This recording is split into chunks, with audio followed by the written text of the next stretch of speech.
Live 5 investigates disturbing allegations of abuse, neglect, and lack of security in South Carolina's Juvenile Justice Department. Kids say they aren't safe. Corrections officers say they're short-staffed. Lawmakers scrambling now to make changes, and as Carter Coyle shows us, our local DJJ facility no exception to these problems. For kids who end up in the state juvenile justice system in our area, this is where their journey would start, at the Coastal Evaluation Center in Ridgeville. And this center serves 16 counties in the Low Country. These facilities are not for punishment. They're supposed to help children get better. They're supposed to rehabilitate them. It really becomes, what I call like Shawshank for children in these places. Charleston attorney Daniel Boles says one of his clients was brutally attacked by other kids inside Coastal Evaluation Center and wasn't found for 30 minutes. He was exhibiting symptoms of someone with a serious head injury, throwing up.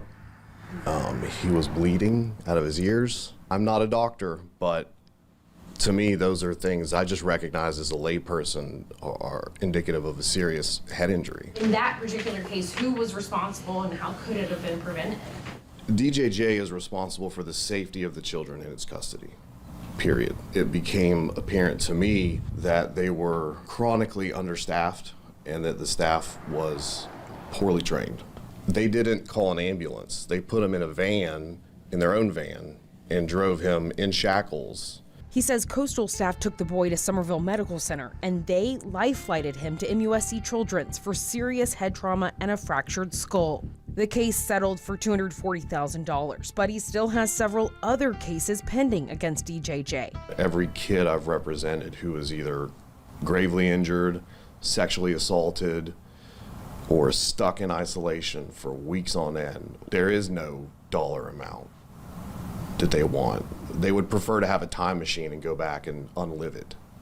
The Coastal Center here is just a small piece of a much bigger puzzle of juvenile justice in South Carolina. Kids could be here up to 45 days, but then they head to Columbia, to the Broad River facility. That's where we talk to lawmakers about problems in the system overall. I volunteered at the Department of Juvenile Justice for 10 years before I became a senator. I've seen it good and I've seen it terrible. This is terrible. This is the worst I've ever seen it in 20 years. Senator Katrina Shealy has a couch in her office upholstered by DJJ offenders from back when she says the inmates learned a trade like woodworking or welding. They're not doing any of that now, and those children are leaving without a trade, and it's a no-win situation for the juveniles and the correction officers, and if we don't fix it, we're just waiting on something bad to happen. And is that what it's going to take? I hope not. Shealy's one of several senators who sat in on the April hearings that exposed turmoil inside DJJ. But some of the audit allegations are nothing new, such as DJJ using isolation rooms as punishment. This report said that on many days, more than 20% of kids were in segregation. One child described isolation: painted windows blocking the sunlight, no school or cafeteria time, and no socialization.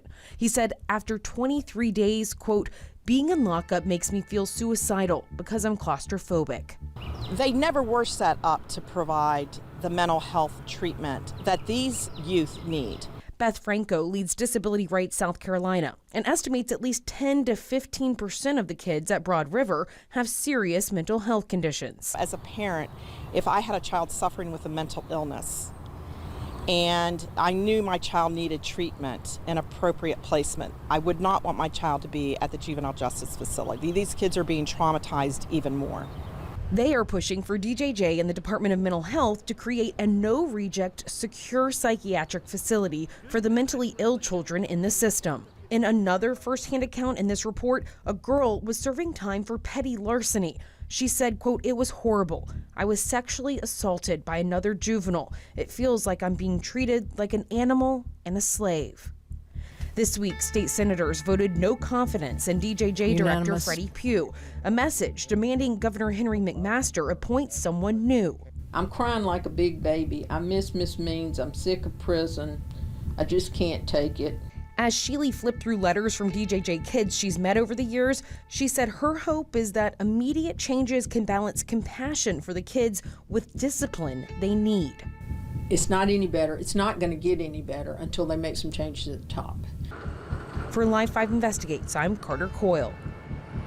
Senator Shealy says that they're working on getting raises for those correctional officers. During legislative hearings, officers said they were overworked, underpaid, and often blamed for problems that were out of their control. If you have a story that needs investigation, call 843-402-5678 or send an email to tips@live5news.com.